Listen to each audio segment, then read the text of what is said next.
তেল আসতেছে, তেল অলরেডি আসা হয়ে গেছে। তো এখন মনে করেন যে সবাই যদি একসাথে আসে তো মানুষ আতঙ্ক এসে পড়ে, এই কারণেই এই তেলের উপরে এই জিনিসটা হচ্ছে, আর কোনো কিছু নেই। আমরা ৬টা থেকে সিরিয়াল দিছি পরিবার থেকে ওদিক দিয়া ইয়া হইয়া হাতির পোল হইয়া এরপরে ওই কাটা বন হইয়া ঘুরিয়া শাহবাগে এইখানে পৌঁছাইছি, এখন পৌঁছাইলাম। এই যে তেল যেটা দিচ্ছে এটা আপনাদের জন্য পর্যাপ্ত কিনা?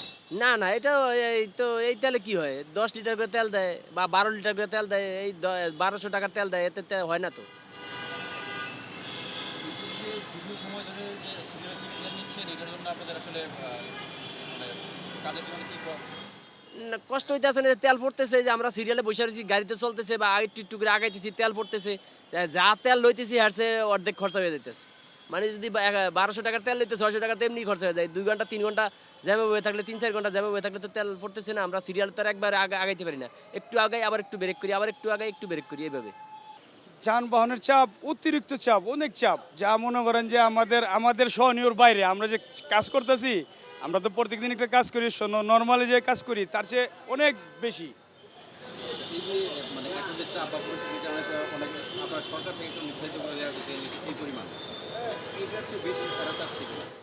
এটাতে ওনারা বেশি চাচ্ছে, তাদের লাগে, অনেকে অনেক কথা বলে, অনেকে বলে আমার বাবা মারা গেছে, আমার আত্মীয় স্বজন, আমার দেশে যেতে হবে, আমার একটু দূরে যেতে হবে, আমার ঢাকার বাইরে যেতে হবে, এভাবে বললে কি বলবো, আমাদের তো কিছু করা থাকে না, কারণ সরকারি নির্দেশ মোতাবেক সরকারি পাম, আমরা সরকারি কথা অনুযায়ী আমরা কাজ করি।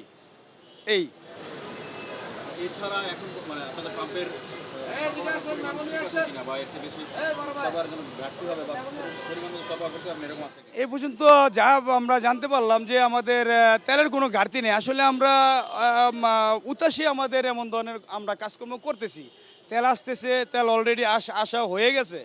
তো এখন মনে করেন যে সবাই যদি একসাথে আসে তো মানুষ আতঙ্ক এসে পড়ে, এই কারণেই এই তেলের উপরে এই জিনিসটা হচ্ছে, আর কোনো কিছু নেই। এই যে সবার যে প্রবণতাটা এটা কেন শুরু করছে আপনার কেন মনে হয়?